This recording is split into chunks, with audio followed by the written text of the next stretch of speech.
હરભૂતનાથ મહાદેવ મંદિર વર્ધમાન નગર વિસ્તાર માધાપર હરભૂતનાથ મહાદેવ મંદિરના 8મા પતોત્સવ નિમિત્તે ભવ્ય સંતવાણીનો કાર્યક્રમ રાખવામાં આવ્યો હતો.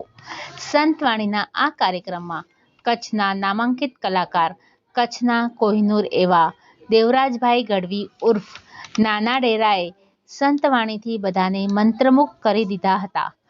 તેમજ હાસ્યના બેતાજ બાદશાહ એવા ભાઈ શ્રી પિયુષ મહારાજે હાસ્યનું રસપાન કરાવ્યું હતું. આ કાર્યક્રમને સફળ બનાવવા ભૂતનાથ મહાદેવ મંદિરના કાર્યકરોની પૂરી ટીમે જહેમત ઉઠાવી કાર્યક્રમને સફળ બનાવ્યો હતો. આ વિસ્તાર છે એ માધાપર નવા વાસમાંથી અલગ પડેલો એક વિસ્તાર છે, જેને વર્ધમાન નગર પંચાયત વિસ્તાર કહેવાય. અહીંયા 10 કોલોનીઓ એટલે કે 10 સોસાયટીઓ નવી બનેલી છે અને એમાં એક આ શિવ મંદિર 8 વર્ષ પહેલાં બનેલું છે. આ મંદિરની અંદર હિન્દુ ધર્મની જાગૃતતા આવે, સનાતન ધર્મની જાગૃતતા આવે અને હિન્દુ બહેનો ભાઈઓ અને આવનારી પેઢી જે હિન્દુ ધર્મ માટે આ મંદિરની અંદર આવતી જતી થાય અને ટકી રહે એના માટે જાગૃતતા લાવવા માટે આ પ્રોગ્રામ અમે દરેક ટીમના આયોજક મિત્રો અહીંયા દરેક છોકરાઓ ભેગા મળી અને 30 થી 35 છોકરાઓ ભેગા મળી અને આ આયોજન કર્યું છે.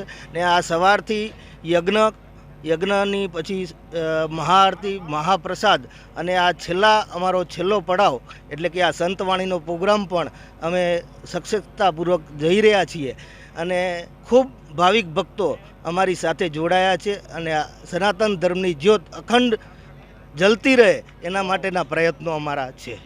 ભગવાનના દરબારમાં આવીએ, દેવાધિદેવ મહાદેવના સાનિધ્યમાં ભજન થાય, ભોજન થાય, સંત દર્શન થાય, ત્રિવેણી સંગમનો લાવો આજે સવારથી અહીં છે. જેણે જેણે લીધો છે એ બધા ભાગશાળી છે, કારણ કે ભૂતનાથ મહાદેવ, દેવાધિદેવ મહાદેવ એના સાનિધ્યમાં બહુ સારી વાત છે. આમ તો સહજ છે કે અમારે છે ને મૂળ ગામ પાંચોટિયા, હવે આને અમારી ચારણોની વસ્તી છે, એમાં અમે બધા એકબીજા સાથે ક્યાંક ને ક્યાંક સંબંધો હોય.